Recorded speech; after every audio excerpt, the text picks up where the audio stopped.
something to say.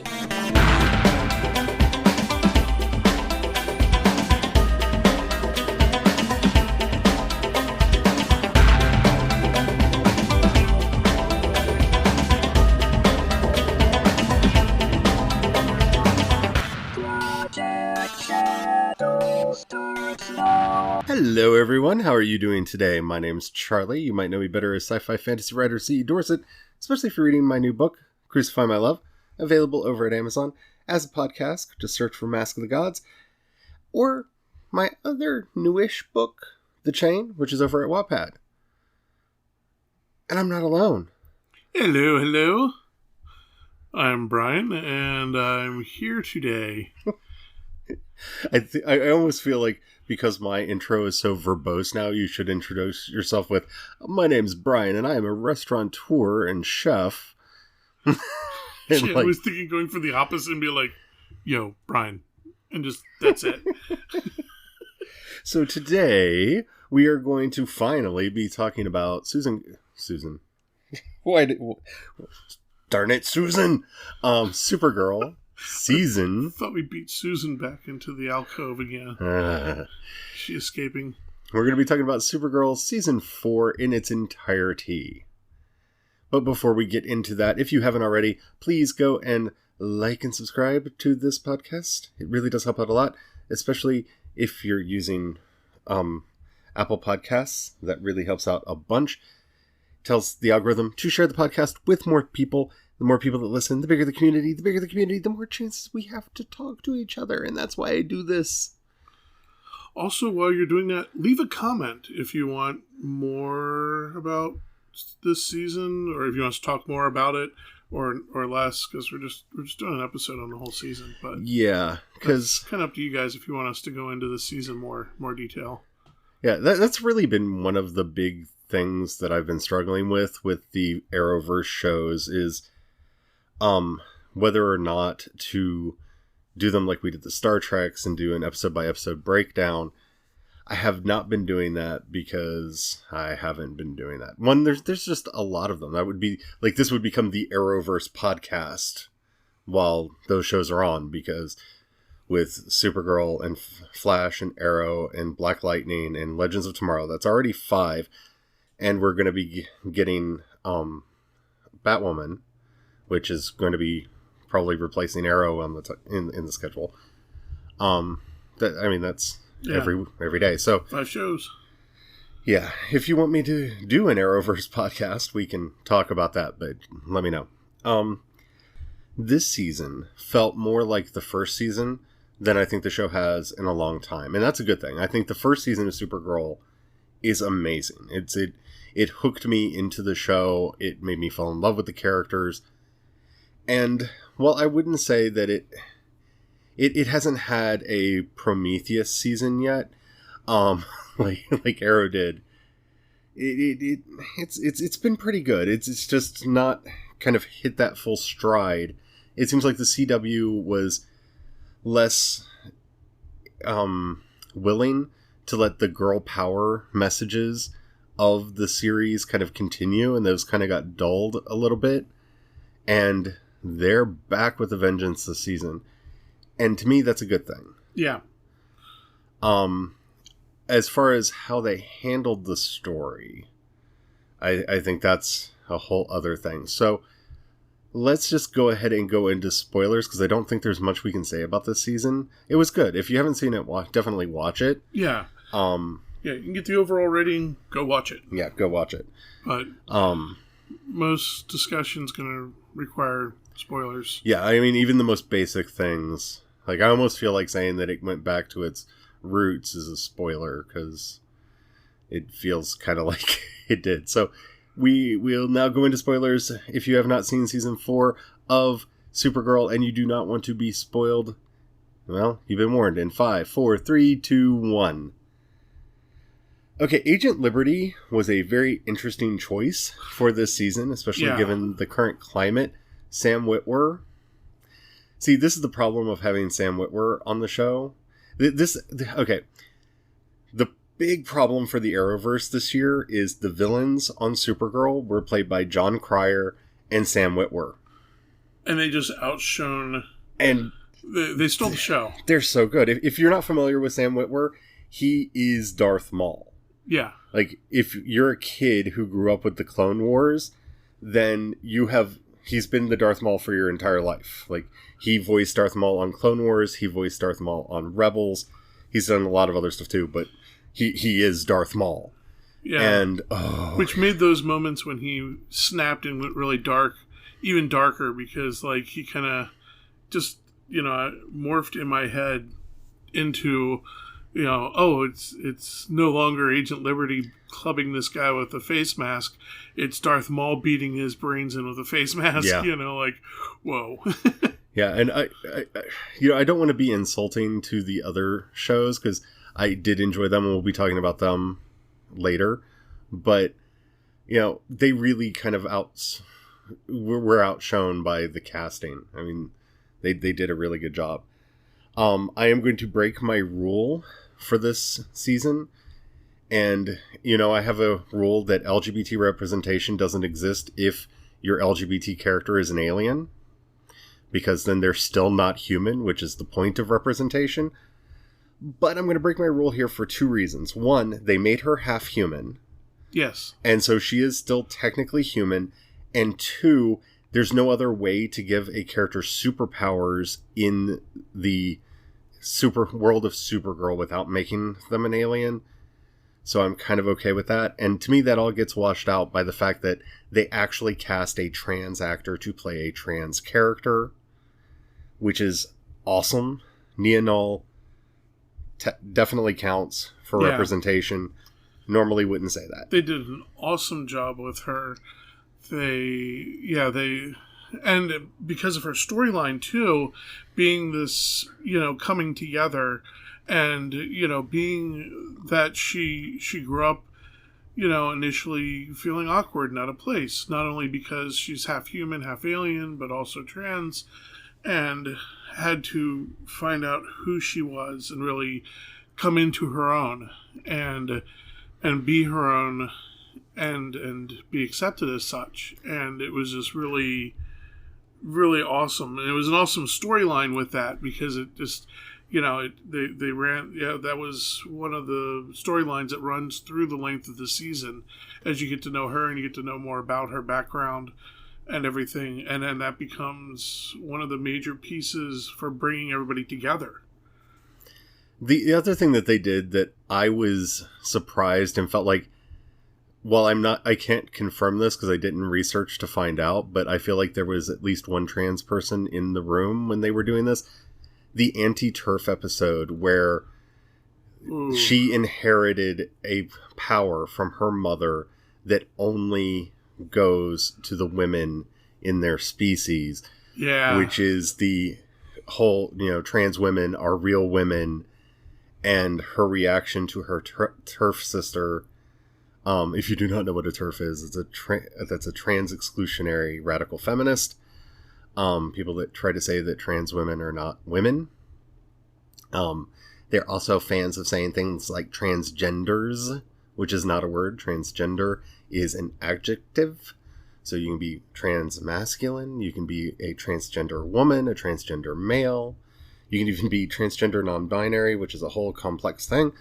But, the fact that they actually tackled that on a mainstream show on the CW, that made me very happy. And I liked the way they did it. Yeah, they tackled it really, really well. And it was nice also because for those that wouldn't necessarily, aren't as sensitive to picking up turf issues, they also paired that with sister conflict. Yes. So that you could see and get into the conflict in other avenues, not just here's this one moment of strife and you either get it or you don't.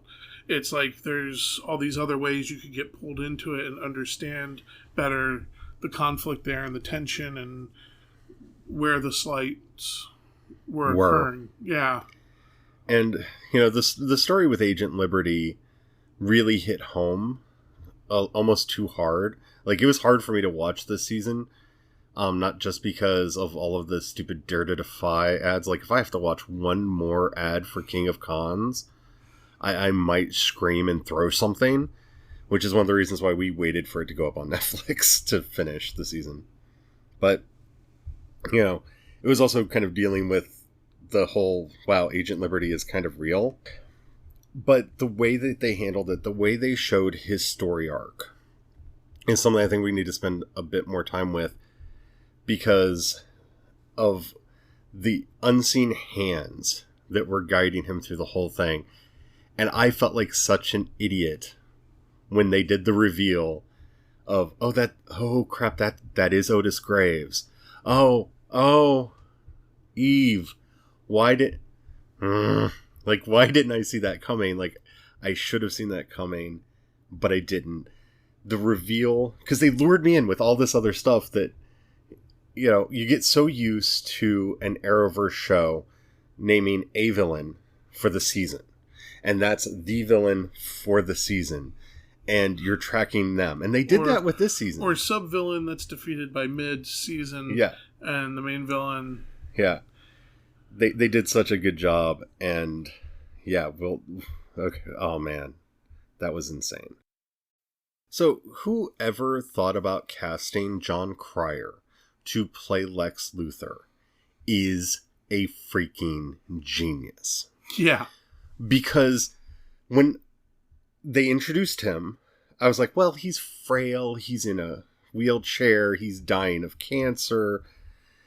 Lex has been this thing kind of looming in the background since season 1, that we know that Lex exists and all this. Like, this is, you know, okay, fine. Because I couldn't, like, see John Cryer. Like, if you asked me, would John Cryer be one of the better Lex Luthors that you've ever seen? I would have laughed at you. Like, it's like, would you like to see Michael Keaton play Batman? You know, it was that level of, like, brilliant casting. Like, you mean Beetlejuice? Like, Mr. Mom. You want to make Mr. Mom into an action hero. Yeah. The guy from Gung Ho? That guy? Yeah. The guy from Night Shift. He's you know, I would never have seen him playing a supervillain ever. Ever. And he was not only such a good supervillain, like, he's such a good Lex Luthor, but playing off of Lena. Mm-hmm. Like, seeing them together, they had the chemistry of a brother and sister. They worked so well together and visually looked related to each other, which is something in, you know, when you're casting for a TV show, you just either luck out with that or you don't. But it worked so well. And that moment when all of a sudden it was like, he yells Miss Tessmacher. Yeah. And you're like, oh my goodness, they did introduce her as Eve Tessmacher. And I remember when they did that, and I thought, oh, that's cute. Miss Tessmacher's going to be working for Lena because they're not doing Lex on the show. And then completely forgot that her name was Eve Tessmacher because she was Eve. And we've known Eve for so long. Like, they played such a long game with Eve that I completely forgot that her name was Miss Tessmacher until he screamed Miss Tessmacher. And I was just like, well, even by starting her off at Catco instead. Yep. And, like, you know, seasons ago, she's just been around. It's just you know. And Otis, you know, like that should have been the biggest tell. Like, oh my goodness, we're doing Lex Luthor this season. And I don't know if I was just lulled in or what, but I just assumed that Agent Liberty was going to be the big bad of the season. And completely missed Supergirl doing Lex Luthor and doing Red Sun Superman on top of it. Well, because that's the thing. They dropped the Red Sun the Red Sun Supergirl in this case, kind of ish. Right at the beginning, the first episode. So I'm thinking, okay, this is the late season. Yep. And Agent Liberty is going to be the villain they're going to defeat mid-season. I've got them all lined up. I'm ready to go. And nope, not at all. Not at all. She was a pawn. It was all of them were pawns in Lex's brilliant schemes. And the fact, like, when they actually showed the scheme, it didn't feel... I felt like, oh man, I missed it, rather than here's the explanation that ties all of these disparate events together for you. Like it didn't... it didn't feel like Sherlock Holmes talking down to me. I felt like, I should have put that together. It was more like the Potter, where you're just like, oh, that was all right there. That was on me. Yeah, that's all on me. That's my bad.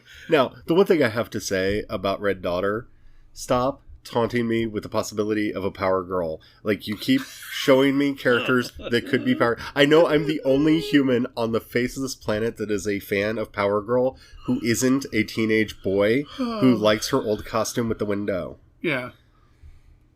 I love Power Girl. I really, really do. I think she's an unused character and doesn't get the play that she deserves. And they keep taunting me with, like, here's a way we could do that. Oh, no, we're not going to do that. Stop it. And other thing, Dreamer better be in next season. Yeah. She better not be a one-season character that disappears. Her relationship with Brainy... Because that's the thing. They really need to continue that, because they did the whole, relationship with Brainy, and, which was... also terrifying when he got rebooted. When he got rebooted and it was like full Brainiac, we're both sitting back going, oh, this is the next season villain. They're setting it up already. I said bad words. Yeah. I said a long string of bad words. Yeah, it was quite terrifying. Because they flirted with the idea of doing a Brainiac type story in season 1. Yeah. And it is kind of Brainiac-ish. Yeah. But, she is of their people. But they haven't done a full, like, Brainiac story. Whatever they do, I don't want Jesse Rath cannot leave this show. Yeah. I love Jesse Rath too much. I have suffered enough. I lost Defiance, okay? Give me this. Yeah. Okay? I need to have Jesse Rath in my shows. And I love his Brainiac. I love Brainy so much. Or should I say Barney? Yeah. Which, with the last episode and setting up for next season's massive crossover season, when all the shows start to collapse down into one setting, Brainy, they showed Brainiac coming back, so I'm pretty sure Dreamer and Brainiac are going to be there through that, because that's going to be the other interesting thing is they have to take three different settings where you have at least three, because remember when we met Batwoman, that was an Elseworlds story. True, so we don't know a fourth. Right, there could be a fourth world that has to be brought in during the Crisis on Infinite Earths. Yeah, we don't know if she's actually running around, because Batman's around in. We don't know that either. Well, we know Batman's around in Supergirl's. Yes, because she comments about that. She makes a joke about. Yeah, but he's still in Gotham, and Batgirl isn't around. And Batwoman. Sorry, Batwoman is not around. Kate Kane is Batwoman. Barbara Gordon is Batgirl. Yeah, thank you. And they're setting up Batwing already. Yeah. I don't know if you watched the casting. They set up Batwing already. Member of the Bat family that I don't think gets enough love. Yeah. Character I love. But yeah, all in all, this season was good. My biggest beef with it is the rationality of people in the almost Deus Ex Machina ending, when they were able to show that Lex Luthor was the evil genius that Lex Luthor is, and everybody gets a notification on their phone and just goes, yep, that's the truth and not the fake news. If only. Yeah, if only it would be like that easy. That it worked well for the story. It was